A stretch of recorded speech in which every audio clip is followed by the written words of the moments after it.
नमस्कार, स्वागत है साहित्यिक झरोका चैनल पर। आज हम करेंगे महत्वपूर्ण उपन्यास परीक्षा गुरु। तो आइए जानते हैं इसके बारे में विस्तार से। देखिए, इस उपन्यास की बात करें तो इसके लेखक कौन है? लाला श्रीनिवास दास जी इसके लेखक हैं। इनका जन्म 1851 ईस्वी और मृत्यु 1887 ईस्वी स्वीकार किया गया है। इनके निवास स्थान की अगर बात करें तो कहाँ पर है? मथुरा, उत्तर प्रदेश इनका निवास स्थान रहा। भाषा जिनके ये ज्ञाता थे, हिंदी, उर्दू, संस्कृत, फारसी और अंग्रेजी भाषा के ये जानकार थे। इनकी प्रकाशित कृतियों की अगर बात करें तो उपन्यास जो इनके द्वारा लिखा गया परीक्षा गुरु, समय काल क्या है? 1882 ईस्वी। नाटक इनके द्वारा जो रचित हैं वो है प्रहलाद चरित्र, तप्ता समरण, रणधीर और प्रेम मोहिनी व संयोगिता स्वयंवर इनके प्रमुख नाटक है। निबंध की अगर बात करें तो भरतखंड की समृद्धि और सदाचरण ये इनके दो प्रमुख निबंध है। अब देखें परीक्षा गुरु को, तो ये 1882 ईस्वी में प्रकाशित हिंदी का प्रथम मौलिक उपन्यास माना गया है। इस उपन्यास की कहानी मुख्यतः किससे जुड़ी है? तो दिल्ली के कारोबारी और साहूकार लाला मदन मोहन पर केंद्रित है इस पूरे उपन्यास की कहानी। उपन्यास का विषय क्या है? नीतिपरक और उपदेशात्मक रचना है। इस उपन्यास में जहां जगह जगह हैं इंग्लैंड और यूनान के इतिहास के दृष्टांत है। और ये किसके कथनों के माध्यम से है? तो ब्रज किशोर के कथनों के माध्यम से आते हैं। उपन्यास के बीच में कहीं कहीं संस्कृत, हिंदी, फारसी के ग्रंथों के ढेर सारे उदाहरण इसमें शामिल किए गए हैं तथा ब्रज भाषा में काव्यानुवाद रूप में भी दिए गए हैं। तो इस तरह से ये उपन्यास की खासियत है कि इसमें क्या क्या महत्वपूर्ण बातें हैं। अगर इस उपन्यास के प्रमुख पात्रों की बात करें तो यहाँ पर लाला मदन मोहन जो केंद्रीय पात्र है या मुख्य नायक के रूप में है। यह कौन है? दिल्ली का एक कारोबारी और साहूकार है, मध्यम वर्गीय है और ऐसी ही इनकी मनोवृत्ति, इनके मनोभाव हैं। समस्त कथा इन्हीं को केंद्र में रखकर रची गई है या इन्हीं पर केंद्रित है। दूसरे कौन है? ब्रज किशोर हैं। ये मदन मोहन का सच्चा मित्र है, बुद्धिमान और शिक्षित वकील है। ब्रज किशोर के सहयोग से ही लाला मदन मोहन संकटों से उभरते हैं। कामनी है। कामनी कौन है? ये लाला मदन मोहन की पत्नी है और प्रेमवदा ये ब्रज किशोर की पत्नी है। अब बात करें गौण पात्रों की, तो गौण पात्रों में पंडित पुरुषोत्तम दास, हकीम अहमद हुसैन, बाजू बैजनाथ और लाला हरिदयाल ये क्या है? चारों इसके मित्र हैं। हर गोविंद यहाँ पर पंसारी का लड़का है। मिस्टर ब्राइड, नेहा चंद मोदी और आगा हसन जान ये भी इस उपन्यास के गौण पात्रों में शामिल है।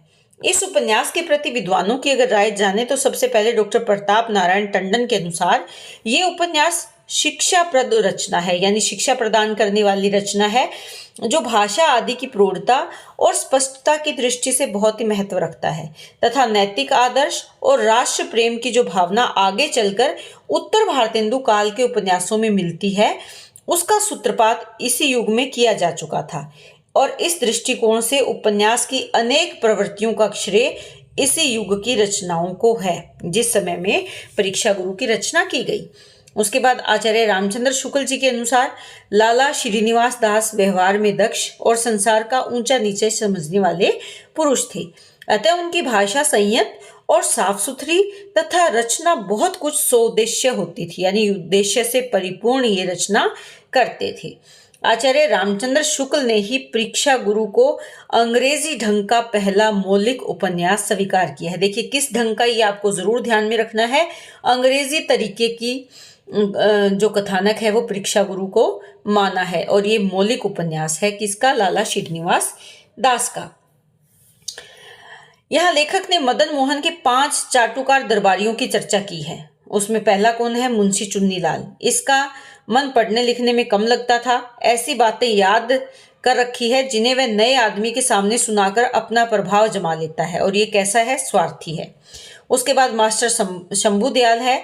ये मदन मोहन को पढ़ाने आता था पर पढ़ना भूलकर दोनों में दोस्ती हो जाती है। उसके बाद है पुरुषोत्तम की अगर बात करें तो इनके मन में लोगों को धनवान मदन मोहन के प्रति ईर्ष्या भरी पड़ी है। जनवान, विद्वान और बुद्धिमान देखकर इसको ईर्ष्या होती है। हकीम अहमद हुसैन ये कम हिम्मत वाला व्यक्ति है, मदन मोहन के लिए औषधि उसी की इच्छा अनुसार देता है। बाबू वैद्यनाथ रेलवे में नौकर है, अंग्रेजी अच्छा जानता है, लोभ में ये भी मदन का दरबारी बन जाता है। उपन्यास के सारांश की अगर बात करें तो परीक्षा गुरु उपन्यास लाला मदन मोहन पर केंद्रित है। लाला मदन मोहन अत्यधिक संपन्न व्यक्ति हैं, लेकिन वह पश्चिमी आधुनिकता के प्रहार में पड़कर लगातार अपव्यय के कारण कई तरह के संकटों में फंस जाते हैं, यानी बहुत ज्यादा धन का वो खर्च करते हैं। लाला मदन मोहन के कई चाटुकार मित्र हैं जो उसको अवनति की ओर ले जाते हैं। इन चाटुकार मित्रों के बारे हमने यहाँ पहले किया है। ये चाटुकार मित्र हैं जो उनको अवनति की ओर ले जाते हैं। अवनति पर ले जाने के लिए वे यानी चाटुकार मित्र उन्हें किनको, मदन मोहन को फिजूल खर्ची, विषयासक्ति, शराब, वेश्या, जुआ आदि साधनों का प्रयोग करने के लिए प्रोत्साहित करते हैं। उस समय केवल ब्रज किशोर ही मदन मोहन का साथ देता है, जो इनका प्रमुख मित्र है और मुख्य पात्रों में भी शामिल है, और यही मदन मोहन को कुपथ पर यानी बुरे रास्ते पर जाने से रोकने के लिए उपदेश भी देता रहता है।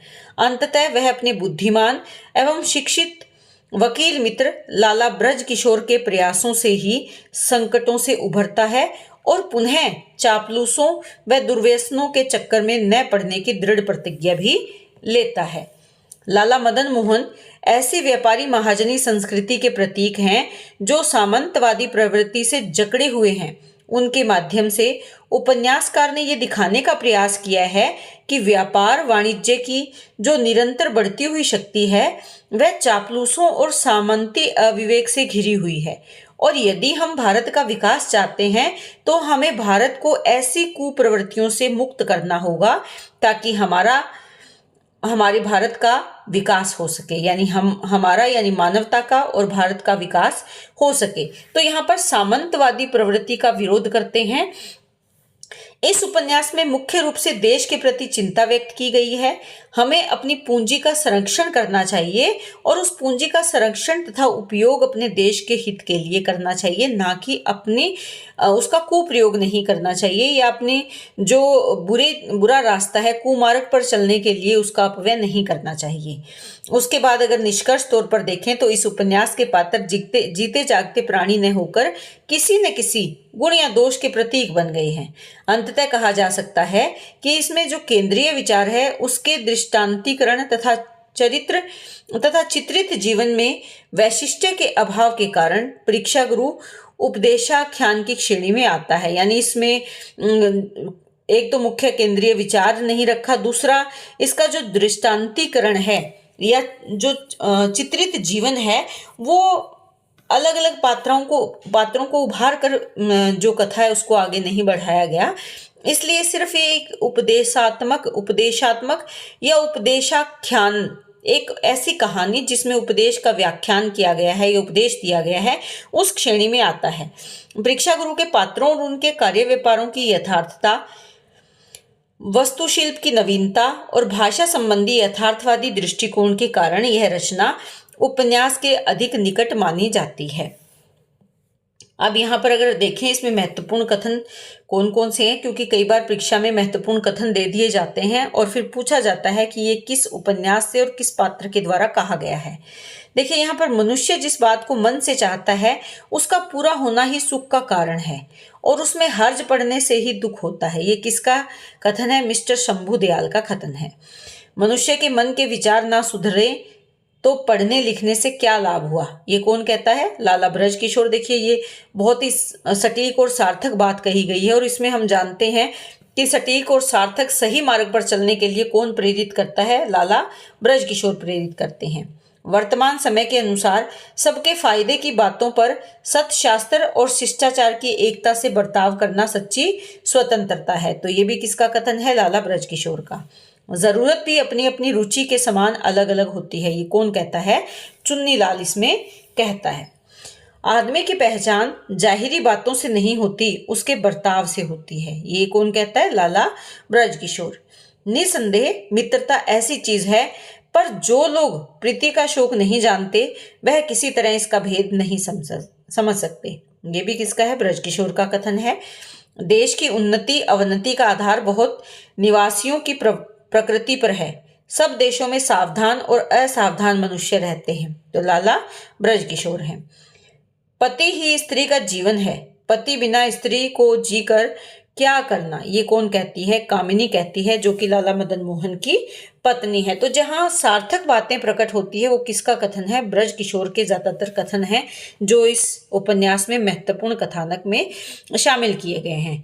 तो उम्मीद करती हूँ कि आपके लिए उपयोगी रहेगा ये वीडियो। इसी तरह चैनल से जुड़े रहें। बहुत बहुत धन्यवाद।